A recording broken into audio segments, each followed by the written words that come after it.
There's a quiet war happening inside you. Not a war of swords and shields, but a battle between two versions of yourself, the one who dreams and the one who delays. You wake up with good intentions. You tell yourself that tomorrow will be different. But tomorrow arrives and the old patterns return. The phone, the comfort, the noise, the endless scrolling, the quiet surrender. And somewhere deep down, you know it. The real enemy isn't out there. It's within. Miyamoto Musashi, the undefeated samurai of Japan's 17th century, understood this war better than anyone. He faced 60 duels to the death, never lost a single one, and died unbeaten. But his greatest victory was not against other warriors. It was against himself. His discipline was not a product of strength or luck. It was forged through years of isolation, hardship, and deliberate struggle. And though he lived in an age of swords, what he discovered about the mind is more relevant today than ever. Before we begin, if you find value in wisdom that transforms weakness into strength, in philosophy that doesn't just motivate but awakens, I invite you to subscribe to this channel. Because this isn't entertainment, it's training. And if Musashi's words still echo after 4 centuries, it's because they speak to something timeless within us. He once said, "The way of the warrior is the way of death." People misinterpret that line. They think he meant violence or sacrifice. But what Musashi was describing was psychological death, the daily destruction of the weaker self. To be reborn, you must first let the old version die, the lazy version, the fearful version, the distracted version. Each morning, he believed, was a chance to bury who you were yesterday and rise again, sharper, calmer, and more dangerous in the best sense of the word, more capable of life itself. Musashi woke before dawn. He trained his mind before he trained his sword. The stillness of morning, he said, was the testing ground for all discipline. You wake early not to prove strength, but to reclaim ownership of your time. Before the world wakes up, before the noise begins, there's a moment of stillness that belongs to no one but you. That's where the superior man is born. Not on the battlefield, but in that silent hour when he wins the first fight of the day, the fight against comfort. Modern science agrees. Researchers at Harvard found that people who consistently wake and act on schedule are over 70% more likely to sustain productive habits. But Musashi didn't need data to know that. He lived it. Discipline for him was not about mood, it was about rhythm. He called it earth, the solid ground of his life. When your routine is stable, your mind stops wasting energy on decisions. Your body learns the rhythm of strength. That's the first principle of Musashi's way. Build your foundation so solid that your feelings no longer control your actions. In his words, you can only fight freely when you no longer depend on how you feel. Today, we call it emotional regulation, but Musashi simply called it training. Yet he also warned about rigidity. Be like water, he said. Maintain form, but never become fixed. This is the second principle, adaptability. In modern life, structure without flexibility becomes a prison. Plans will fail. Mornings will be late. People will disappoint you. But the warrior adapts. He bends without breaking. When chaos comes, and it always does, he flows around it, not through excuses, but through awareness. For Musashi, adaptation was not softness. It was strategy. He saw life as a duel.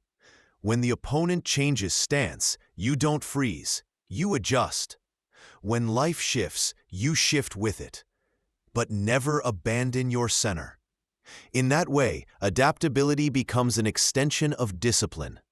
It's not the opposite of control, it's higher control. The third principle Musashi lived by was what he called fire, controlled intensity. He knew the danger of wasted energy. Every unnecessary thought, every distraction, every hesitation was an invisible leak of power. To conserve energy, he simplified life. He wore the same clothes, ate the same food, lived in rhythm. Neuroscience now calls this decision fatigue. Musashi understood it centuries ago. By removing trivial choices, he freed his focus for what truly mattered: mastery. Imagine how much of your power is lost every day in overthinking what to wear, what to post, who to impress. The world keeps you in constant motion, but not progress. Fire is not about burning out, it's about burning pure. The fourth element, wind, is about knowing your enemy, and that enemy is yourself. The lazy voice, the whisper that says, 5 more minutes, tomorrow. It doesn't matter. Musashi taught that awareness is the first victory. He used to identify his weakest moment each day, the time when the lazy voice was loudest, and he prepared for it like a duel. When that moment came, he had his answer ready. That's exactly why I will act now. Every excuse became fuel. Every temptation became training. This mindset is revolutionary even now. In the age of comfort, most people negotiate with weakness. Musashi didn't negotiate, he cut. The fifth and final element was void, the empty mind. He spent years in solitude perfecting this. But what he discovered wasn't mystical, it was practical.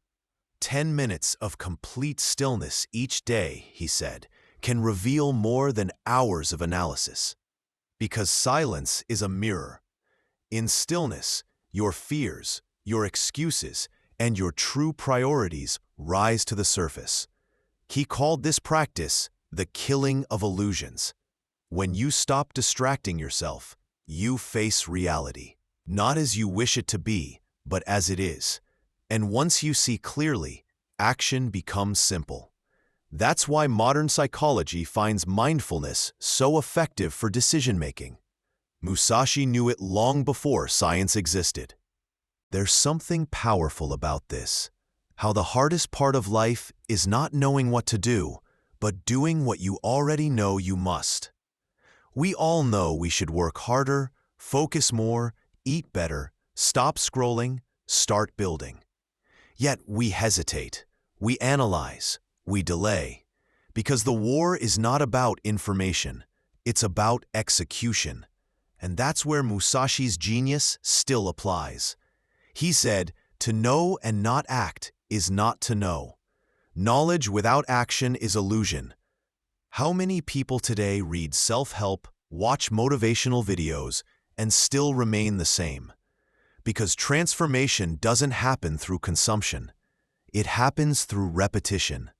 The superior man doesn't chase new answers. He repeats the right actions until mastery becomes instinct. Musashi called this the path of repetition. To outsiders, it looked boring. The same training, the same movement, the same drills every single day. But through that monotony, he reached transcendence. "If you know the way broadly," he wrote, "you see it in all things." Meaning, mastery in one area teaches mastery in all. You become the same person everywhere, calm in chaos, sharp in confusion, alive in stillness. That's the true meaning of the superior man. Unity between mind and action. In the modern world, we've lost that unity.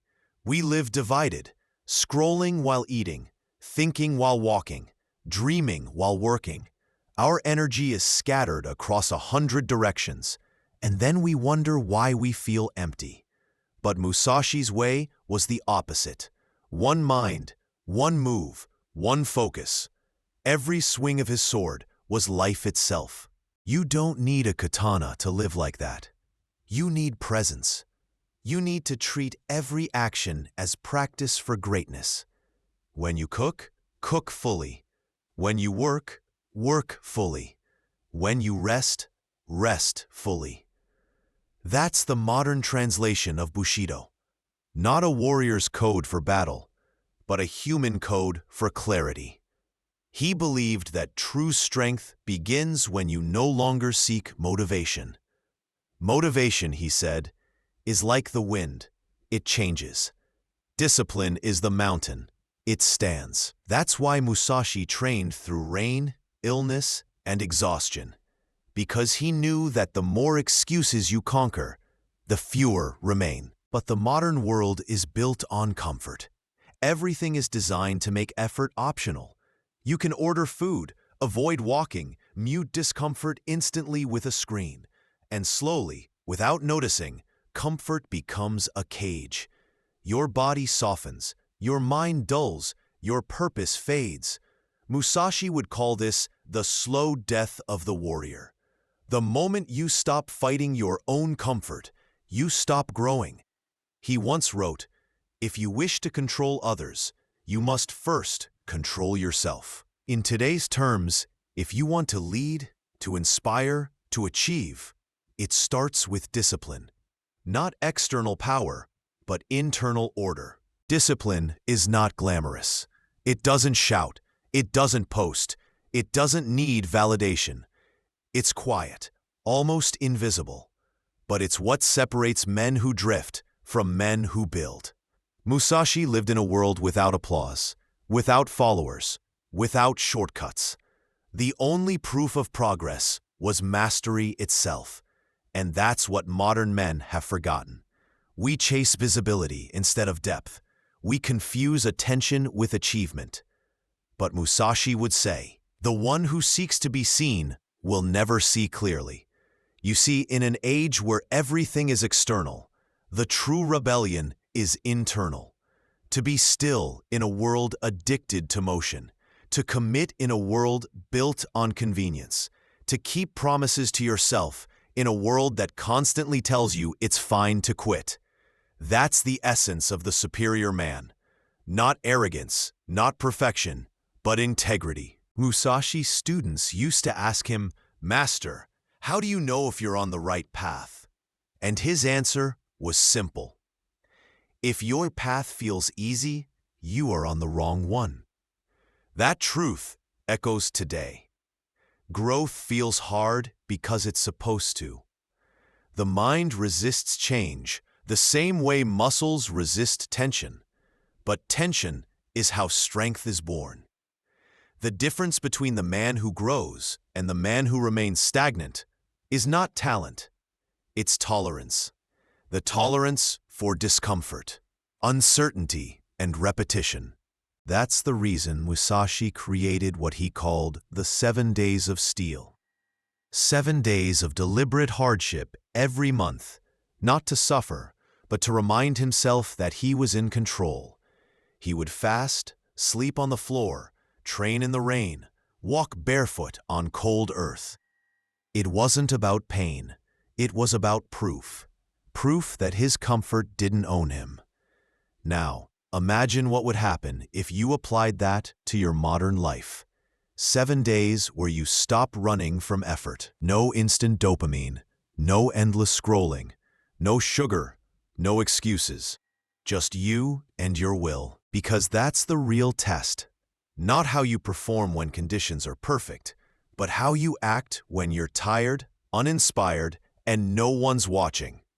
Musashi believed that when no one watches, the true warrior is born. Every repetition, unseen by the world, is a strike against weakness. Every silent victory accumulates until you wake up one day and realize you've become unrecognizable. Modern neuroscience now confirms what Musashi practiced centuries ago. Habits shape identity. Every small promise kept to yourself rewires the brain's belief in who you are. You don't suddenly become disciplined. You prove it to your nervous system, one action at a time. Musashi didn't wait for confidence to act. He acted until confidence appeared. He said, "From one thing, know 10,000 things. It means mastery in one area reveals the pattern of mastery in all. The way you do one thing is the way you do everything. If you're lazy in small details, you'll be lazy in great ambitions. If you're careless with time, you'll be careless with potential. The superior man doesn't divide his discipline, he multiplies it. But this isn't about becoming robotic or cold. Musashi was a warrior, yes, but also an artist. He painted, wrote poetry, studied nature. He believed discipline was not suppression, but liberation. By mastering his impulses, he freed himself to create without distraction. The modern world confuses freedom with indulgence. But Musashi knew, true freedom begins where addiction ends. The more you control your habits, the freer you become. He once said, "You must understand that there is more than one path to the top of the mountain." In other words, your journey will look different from mine, but the mountain is the same. It's mastery of self. You might not wield a sword. Maybe you wield a pen, a tool, a camera, a craft. But the principle is the same. Win the internal war, and everything external follows.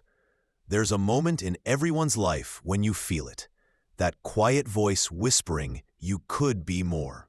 But it's drowned by noise, notifications, fear, the comfort of mediocrity disguised as peace.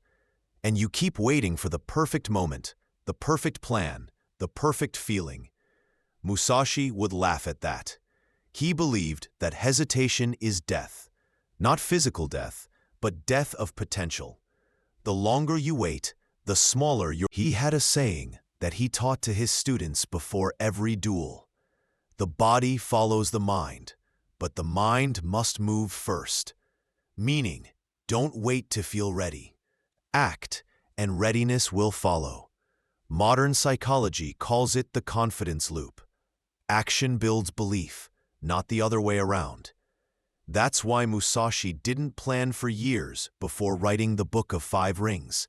He wrote it in a cave, by hand, with no audience in mind. He didn't ask, "Will they like it?" He asked, "Is it true?" That's the kind of clarity the world needs now. To stop asking for permission to become who you already are. But perhaps the most radical part of Musashi's philosophy was his relationship with solitude. He believed that loneliness was not a curse, but a mirror. In isolation, he said, the mind reveals its true face. He spent his final years in silence, not out of sadness, but purpose. He understood something we've forgotten, that when you stop chasing validation, you begin to hear your own voice. So much of modern anxiety comes from the constant comparison of lives. The endless scroll of who's doing better. But Musashi would tell you this: no opponent is more dangerous than comparison. He fought 60 men and never lost, yet he said his hardest battle was the one inside his mind. Every time he compared himself to another swordsman, he weakened his own focus. His solution? Ruthless self-direction. He measured progress only against who he was yesterday. Imagine applying that today, to create, train, live, not to outshine someone else, but to outgrow yourself. That's the discipline of detachment, and it's the only way to build peace that can't be taken away. Musashi's final principle before his death was perhaps the simplest and most profound. Think lightly of yourself and deeply of the world. In today's culture of ego and self-obsession, that sounds almost alien, but he meant that greatness doesn't come from inflating the self. It comes from dissolving it into purpose. The superior man isn't loud because he doesn't need to prove anything. His life is proof. He believed humility was not weakness, but strength under control. In his final years, when he could have basked in fame, he chose silence, When nobles offered him wealth, he refused. When followers begged for lessons, he told them, "Go live." That's the message you need to hear now. Stop consuming, start embodying. You don't need more advice. You need more action. Musashi didn't need motivation because his life itself was motivation. Every sunrise, every repetition, every small victory was fuel for the next. So what does this mean for you, the modern man or woman living in the chaos of 2025? It means that Musashi's way is not a story about swords or ancient Japan. It's a manual for modern strength. To wake up before the world. To move with intention. To act without waiting for applause. To find peace in solitude. To burn away the excuses until only truth remains. And if you're still listening now, that already means something. It means part of you is ready. Ready to stop thinking about what you should do and start becoming who you were meant to be. The superior man is not a hero or a saint. He's simply someone who decides, daily, not to betray his potential. You have two choices from here. You can close this video, feel inspired for 5 minutes, and return to your distractions. Or you can take this as a challenge, the first day of your own way. Start small. Wake up early tomorrow. Do something uncomfortable. Keep one promise to yourself. And when the lazy voice whispers again, and it will, answer with the same words Musashi used. That's exactly why I must act now. Because discipline is not about control. It's about love. Love for your potential. Love for your craft. Love for the person you could become if you stopped giving in to weakness. Every day you win that small battle. You take back your life. And maybe one day, years from now, you'll look back and realize you've built your own version of invincibility. Not in fighting others, but in mastering yourself. That's the way of the superior man. That's Musashi's gift to a world that's forgotten how to fight. If you found strength or clarity in these words, I invite you to subscribe. Not just to the channel, but to the path itself.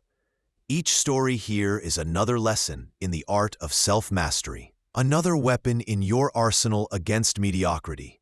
Subscribe, stay disciplined, and keep walking the way. Because the battle isn't over. It begins again tomorrow, when the alarm rings and the voice of comfort whispers. And when it does, remember this. The strongest man is not the one who never feels weak. It's the one who stands up anyway. Musashi did, and so can you.